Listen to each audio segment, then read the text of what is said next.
Tired থাকলে ওকে ধৈর্য ধরে এটা বোঝাতে হতো। ও বলতো যে মা, তোমার কাছে না বুঝলে আমার বোঝানো হয় না। তখন তো দেখা যায় ও আপনাদের এখানে ক্লাস করানোর পর থেকে ও আর আমার কাছে আসছে না, এটা আমার কাছে অনেক বেশি ভালো লাগে করে। আজকে ওকে বললাম, ও শুয়ে পড়েছে এখন, আমি বললাম যে তোমার কোনো ক্লাস যে তোমার খারাপ লাগে, কোন ক্লাস যে একটু যে এটার প্রবলেম আছে, এটা তুমি আমাকে বলো যে আমি একটু বলি তাহলে ওনাদের। ও বলে যে ওর সব ক্লাসই ভালো লাগে, ওর কারো সম্পর্কেই কোনো কমপ্লেন নেই।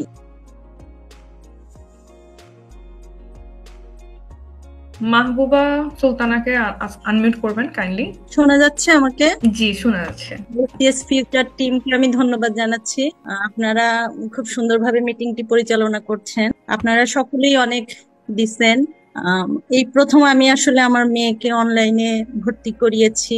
আমি এতদিন অফলাইনেই ওকে ঠিক বাসায় টিচার এসে পড়াতো। তো টিচার পড়ানোর পরও সবসময় দেখা যেত যে প্রতিটি সাবজেক্টই আমার কাছে এসে বুঝতো, আলাদাভাবে ওর বোঝা লাগতো।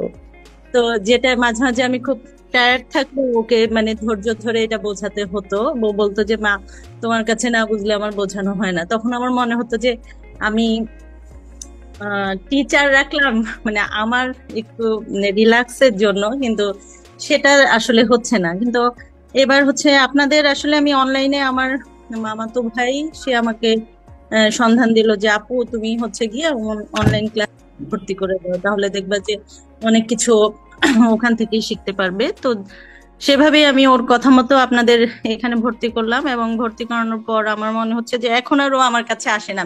মূল মূল কথা হলো এটা। আর হচ্ছে প্রথম হচ্ছে আসে না বলতে, আমি এখন ডেকে ডেকে ওকে আনতে পারি না আমার কাছে, সত্যি।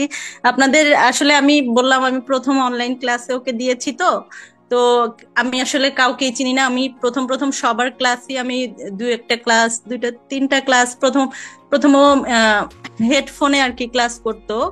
তো আমি আবার মাঝে মাঝে ল্যাপটপে দিয়ে দিয়েছিলাম। আমি বললাম যে তুমি একটু ইয়ে করো, যে আমি একটু শুনি ক্লাসগুলো কিভাবে নেয়। তো নেওয়ার পরে দেখা যায় আমি অন্য রুমে থাকলেও যে সাউন্ডটা আসতো, আমি আসলে বলি যে ম্যাথের কথা বললো যে আমার ম্যাথ ক্লাসও ভালো লেগেছে, মূলদ অমূলদ সংখ্যা আমার নিজেরই মুখস্থ হয়ে গেছে। তারপরে কাবুলিওয়ালা যে পড়ানো হলো আমার নিজেরই মুখস্থ হয়ে গেছে। আমি অন্য রুমে ছিলাম, ও সাউন্ড দিয়ে পড়াতো। বা সায়েন্স ক্লাস বা অন্যান্য যে কোনো কয়েকটা ক্লাস আমি দেখেছি, এখন আর আসলে আমি দেখার সময় পাই না। তারপর ওর ওর আসলে আমার মেয়ের কাছ থেকে আমি ফিডব্যাক নেই। ও বলে যে আমার মেয়ের নাম মায়ামিন মানহা। তো ওর প্রত্যেকটা বিষয়েই আগ্রহ ও, এবং ও প্রত্যেকের সম্পর্কেই ভালো কমেন্ট করে। আজকে ওকে বললাম, ও শুয়ে পড়েছে এখন, আমি বললাম যে তোমার কোনো ক্লাস যে তোমার খারাপ লাগে, কোন ক্লাস যে একটু যে এটার প্রবলেম আছে, এটা তুমি আমাকে বলো যে আমি একটু বলি তাহলে ওনাদের। ও বলে যে ওর সব ক্লাসই ভালো লাগে, ওর কারো সম্পর্কেই কোনো কমপ্লেন নেই। আমি আমি লাস্ট আসলে ফিনিশিং এটাই টানলাম যে ওর সবার আর মূলত হচ্ছে কি আমি এখন রিল্যাক্স, আমার কাছে আমার মেয়ে আসে না।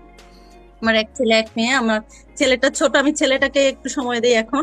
তো দেখা যায় ও আপনাদের এখানে ক্লাস করানোর পর থেকে ও আর আমার কাছে আসছে না, এটা আমার কাছে অনেক বেশি ভালো লাগছে। আর যেহেতু আমার কাছেও ভালো লেগেছে আপনাদের ক্লাসগুলো। তো আরেকটা বিষয় বলতে চাচ্ছি, আপনারা সবাই ভালো ভালো জায়গায় পড়াশোনা করেন। আমি প্রত্যেকেরই আপনাদের এখানে ভর্তি করার আগে প্রত্যেকেরই ডেজিগনেশন দেখে নিয়েছি, কে কোথায় পড়াশোনা করেন।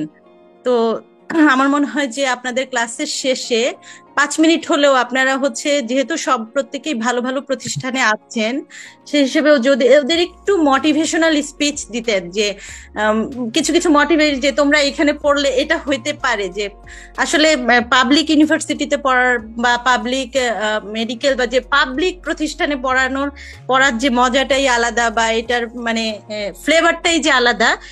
5 মিনিটের জন্য যদি একটু মোটিভেশনাল স্পিচ দেন, আমার মনে হয় ওদের মধ্যে আরেকটু ইয়ে আসবে যে আমিও এর মতো এইভাবে প্রিপারেশন নিতে চাই, আমি এইভাবে নিজেকে প্রস্তুত করতে চাই।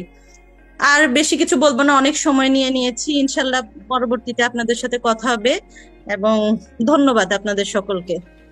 Thank you aunty.